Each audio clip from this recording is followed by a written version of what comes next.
Hosted by you/smarteffort8150. I have one son, Henry, aged 12. Henry is best friends with a boy named Archie, aged 14. It has always been clear that Archie comes from a troubled home. From what I can gather, and I do not have the full details, Archie's mom is a substance addict, and Archie has been on the at-risk register for a long time. Honestly, I don't know why it has taken this long for them to decide he should be moved into foster care. Last Friday, I received a call from my son's school. They said they couldn't discuss the matter with me but asked if I would consent to having my information passed on to Archie's social worker. I agreed, and shortly after, I received a call from his social worker explaining that a section something or other was being put in place, which meant Archie would be removed from his home and placed into foster care. I was told that the school had recommended me and was asked if I could take him in, essentially. They said it would likely be long-term, until he turns 18. I honestly didn't know what to say. I was in shock. I have been unofficially supporting Archie for a while now. I pick him up from his house and drop him off at school with my son. He spends many weekends at my place. On the days he doesn't come over, I make sure to pack him something to eat when I pick him up because he told me his school lunch is often his only meal of the day. I buy him soap and deodorant, and I even wash his clothes for him. But supporting him in this way and fully taking him in are two very different things. I'm a single dad. I have a decent job, but I'm far from well off. I live in a small 2-bedroom house, which means Henry and Archie would have to share a room, something they already do when Archie stays, but only for short periods. Plus, there's the immense responsibility of taking on another child. I was told there's a shortage of foster carers in the local area, so if I don't agree to take him, it's likely he'll have to move to a different county and school. I don't want that to happen. I had already planned for Archie to stay with me over the 2-week Christmas holiday, so I asked for time to think about it and said I'd give them a firm answer in the new year. They agreed. Archie hasn't been informed about any of this yet. I've been trying to give him as normal a Christmas as possible. My heart is telling me, of course, you're going to take that little boy in, but my brain is worried about the responsibility and cost of having another mouth to feed and another boy to clothe. At the same time, I keep thinking about Archie's situation. He's already had such a rough start in life, and I know he needs stability and care more than anything else. I can't bear the thought of him being uprooted again, losing his school, his friends, and the small sense of normalcy he has here. I keep asking myself whether I can truly give him what he needs, and I don't know if I have all the answers right now. I've always taught Henry the importance of kindness, and I see how much he cares about Archie too. Part of me feels this might not just be about me taking on more responsibility, it's also about giving Archie the chance to grow up with a sense of love and belonging. So, I suppose I'm left balancing what's practical with what feels right in my heart. And I'm leaning toward saying yes. I spoke to my mom about it, and she thinks it's an awful idea. She's worried I'm biting off more than I can chew, especially as a single dad. She reminded me that I already have a lot on my plate with work, the house, and raising Henry on my own.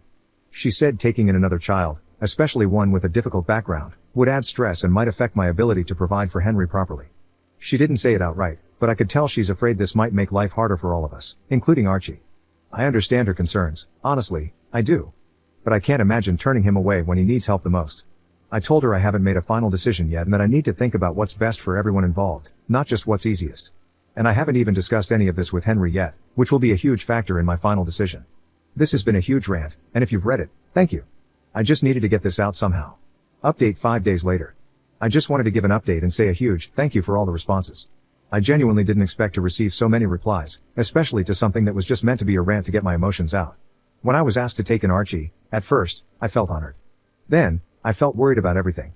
I am quite an anxious person in general, and my thoughts were flooded with concerns about whether I'd be good enough to support Archie in the way he needs. I love my mom, but she didn't help. I think I get my anxiety from her, although she has it on a much higher scale than I do. Every possible thing that could go wrong, she was texting me about all week. You're already stretched thin with work and Henry. You won't get one-on-one time with Henry anymore. How will you afford everything? These are real concerns, and I'm glad she brought them up because they gave me the opportunity to think about how I could mitigate them. A few of you mentioned the fostering allowance, which I knew about, but I couldn't find any concrete information on how much it would actually be. Every source online seemed to give a different answer, but none suggested it was very much. However, as some of you advised, I called the social worker's office and said I was seriously considering taking in Archie, which they were thrilled about, but I needed to understand the finances first to see if it was feasible. They said they couldn't provide exact numbers, as every case is different and it isn't decided until a placement is found. However, they told me the minimum would be around £190, about $240 US, per week, and that it would likely be completely tax-free. Additionally, I'd receive a significant discount on things like council tax. That was honestly a lot more than I expected and much higher than most of the figures I'd seen online. They also put me in touch with some other foster carers who answered my questions, which was incredibly helpful. This week has been very busy. I worked out my finances, added the estimated fostering allowance, and calculated how much Archie would likely increase my expenses. It worked out that I'd actually have a surplus compared to my current situation. Many of the foster carers I spoke to don't work full-time, using the allowance to supplement their income. I'm not sure if I want to do that, but they mentioned it helps to work part-time since fostering involves a lot of work, meetings, reports, and other responsibilities. On top of that, I'd need to complete training during the first year to become fully qualified. I considered it, and with the additional allowance, I could move to a 0.6 contract, working 3 days per week, while still covering the costs of moving to a 3-bedroom house.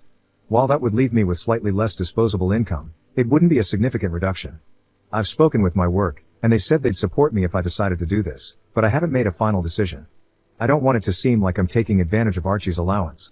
After sorting out the finances, I needed to talk to Henry. This was honestly the most important part of my decision. If Henry said no, I'd struggle to go ahead with it. I took him out and explained the situation. I didn't go into the details of why Archie is going into care, as it's not my story to tell, even though Archie himself has been open about his rough home life. I discussed the potential challenges, less one-on-one time, less privacy, at least in the short term while we find a bigger house, and so on. Henry was incredibly supportive.